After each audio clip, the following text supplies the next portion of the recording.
Modern Indian history short notes part 5 video. तो जैसा कि हम लोग जानते हैं कि हम मॉडर्न इंडियन हिस्ट्री को शॉर्ट नोट्स के माध्यम से कवर कर रहे हैं। तो अगर आप बाकी के इसके पार्ट्स देखना चाहते हैं तो हमारे चैनल पर जाएँ, वहाँ पर हमने प्लेलिस्ट बना दी है, तो वहाँ पर आप इनको देख सकते हैं या आप इस वीडियो के डिस्क्रिप्शन में उन वीडियोज़ का लिंक दिया हुआ है, प्लेलिस्ट का लिंक दिया हुआ है, आप वहाँ पर जाकर भी उन वीडियोज़ को देख सकते हैं। तो हम शुरू करते हैं आज की वीडियो। तो सबसे पहले हम बात करेंगे लॉर्ड डलहौज़ी के बारे में।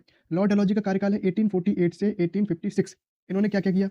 अवध का विलय अवध का विलय 13 फरवरी 1856 को नवाब वाजिद अली शाह पर कुशासन का आरोप लगाकर किया गया। कुशासन का आरोप लगाकर किया गया। यह कुशासन का आरोप किसकी रिपोर्ट के आधार पर लगाया था? तो आउटरम आउटरम रिपोर्ट आउटरम की रिपोर्ट के आधार पर नवाब वाजिद अली शाह पर कुशासन का आरोप लगा दिया गया और अवध का विलय कर लिया गया। भारत में सबसे पहले रेल निर्माण का कार्य ग्रेट इंडियन पेनिनसुला रेलवे द्वारा ग्रेट इंडियन पेनिनसुला रेलवे द्वारा किया गया। पीडब्ल्यूडी सार्वजनिक निर्माण विभाग पब्लिक वर्क्स डिपार्टमेंट की स्थापना की गई। कुशल अकर्मण्यता की नीति जॉन लॉरेंस ने इसे अपनाया था। आगे हम देखते हैं विधवा पुनर्विवाह अधिनियम विधवा पुनर्विवाह अधिनियम विधवा पुनर्विवाह अधिनियम ये इंपॉर्टेंट फैक्ट है। तो प्रयास ईश्वर चंद्र विद्यासागर के प्रयासों द्वारा यह लॉर्ड कैनिंग के समय में पारित हुआ। अन्य नेता कौन थे? महाराष्ट्र से विष्णु शास्त्री पंडित प्रथम अभियान से जुड़े थे। 1850 में विडो रीमैरिज एसोसिएशन की स्थापना की। 1850 में विडो रीमैरिज एसोसिएशन की स्थापना की पंडित विष्णु विष्णु शास्त्री पंडित ने। घोंगे केशव कर्वे 1896 में पुणे में विधवा गृह की स्थापना की। 1906 में बंबई में प्रथम भारतीय महिला विश्वविद्यालय बनाया। इन्हें 1958 में भारत रत्न मिला। लॉर्ड एलनबरो 1842 से 1844। दास प्रथा का उन्मूलन 1843 के अभियान रेगुलेशन 5 अधिनियम 1843 के अधिनियम रेगुलेशन 5 के द्वारा सिंध का विलय 1843 में सिंध का विलय ब्रिटिश साम्राज्य में विलय हुआ। 1843 में सिंध का ब्रिटिश साम्राज्य में विलय हुआ। आगे है लॉर्ड लिटन 1876 से 1880 प्रथम दिल्ली दरबार 1877 भारतीय शस्त्र अधिनियम 1878 और वर्नाक्यूलर प्रेस एक्ट 1878 लागू किया।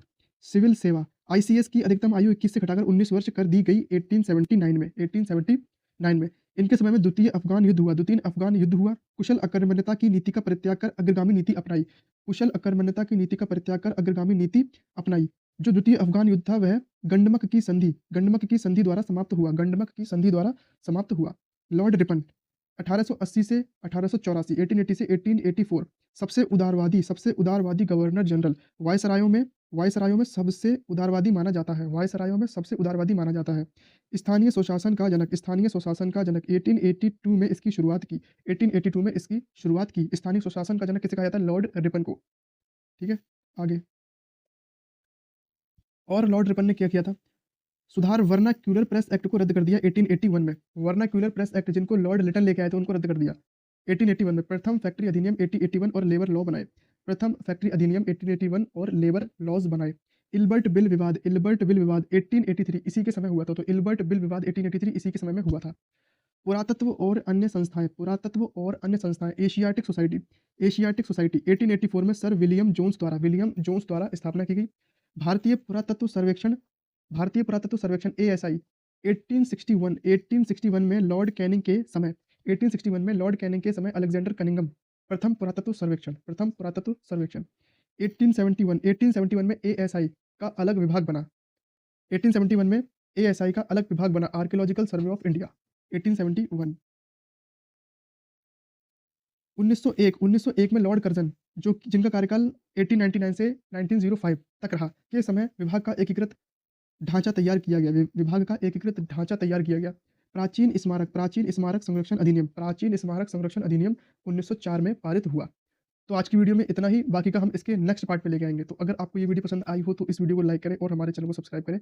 धन्यवाद।